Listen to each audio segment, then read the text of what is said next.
All right, guys. Got the front fenders off. I think I had to. A little bit more aggravating than what I thought it was going to be with these newer style fenders. And I'll tell you why. There's little pieces right here that I was talking about that didn't have to come off. There is 2 screws. Let's see if I can raise this up. There is 2 screws back in there. I don't know if you can see them, but they are a 6.5 millimeter, or I'm sorry, 6 millimeter, 6 millimeter screw. You got 2 up underneath the fender that hold. There's one right in here, and then there's one right along in here. You got another one that is right here. The way to get to it is you got to go to the inside of the fender and go in this way. It is extremely hard to get to, just for the simple fact that when you reach in, it bolts up right here.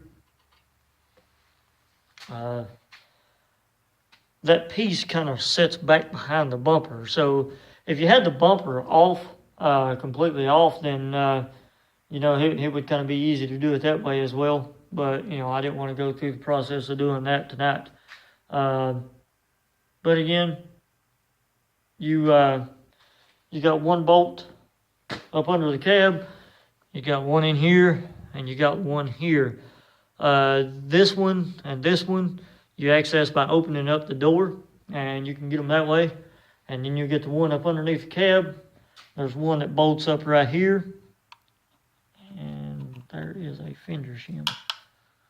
Make sure you get these, guys. These fender shims like this.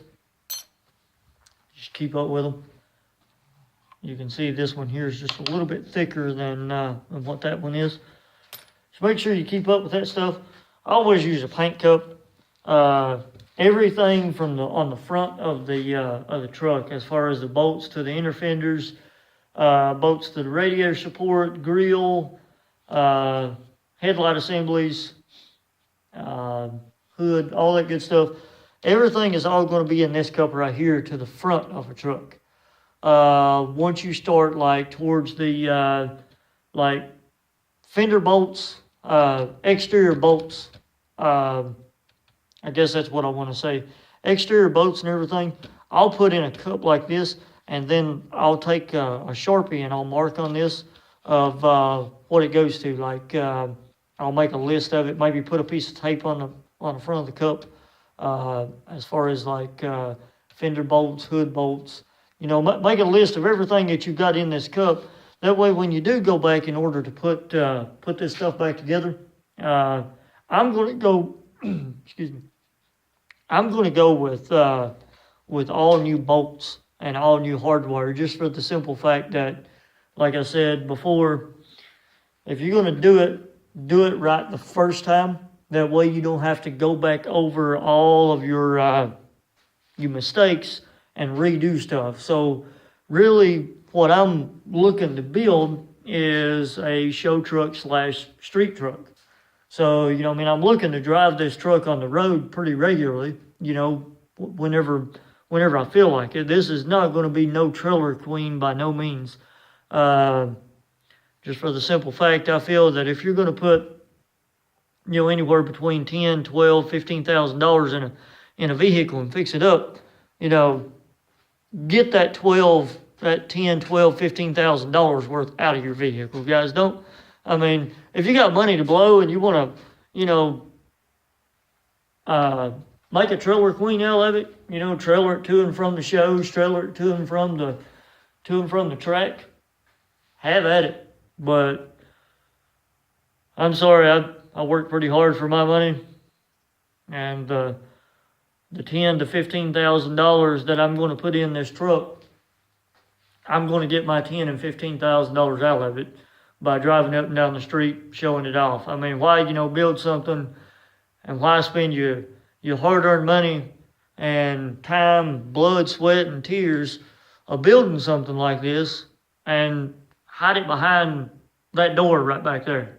I mean, to me, it's just kind of pointless. Again, we'll get back with you here shortly as far as to, I guess what we'll be doing next is taking these inner fenders off. Be taking the inner fenders off, and I'm going to leave everything connected as far as to the engine and stuff right now until we get everything possible as far as body-wise off the truck, like the doors, the bed, all that good stuff. And once we get to all that, then, what I want to do is I want to get the cab off of the frame. Like I said, guys, this is going to be completely tore down to the frame. I mean, the frame will be sitting on jack stands whenever you see this truck completely tore down. And if there's a bracket on the frame that isn't being used, then it's going to be deleted. I'm not saving anything that is out of the ordinary that isn't used. That's just going to be in the way for me as far as to whenever I go back. When I go back with the truck, everything's going to be base coat, clear coated up underneath it, even down to the drive line, and possibly the nuts and washers to the U-bolts. Like I said, nothing's going to be going untouched with this truck. Again, I've said it many a times in this video. If you're going to do it right the first time. That way you don't have to go back. If you do this and you go through the steps that I'm going through as far as to rebuild this truck, yes, it does take time. As of right now, I am starting in the 1st of December. It is cold out here in this garage. So as you can see, there's no insulation. So,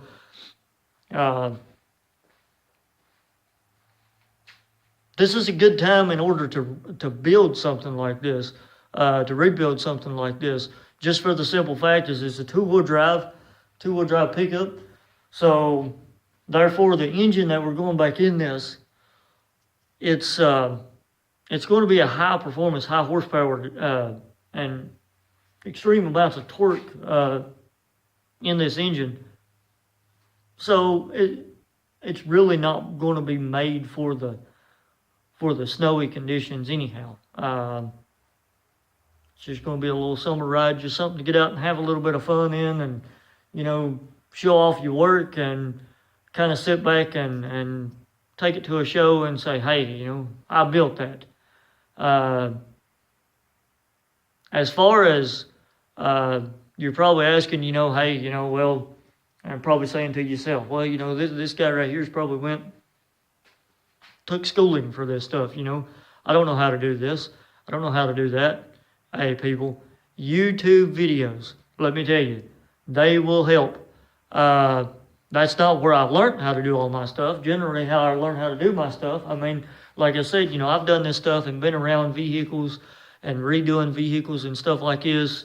Started out, simply as doing nothing but changing a set of brake pads up to now, I'm able to build a high performance engine and completely rebuild a vehicle from frame up.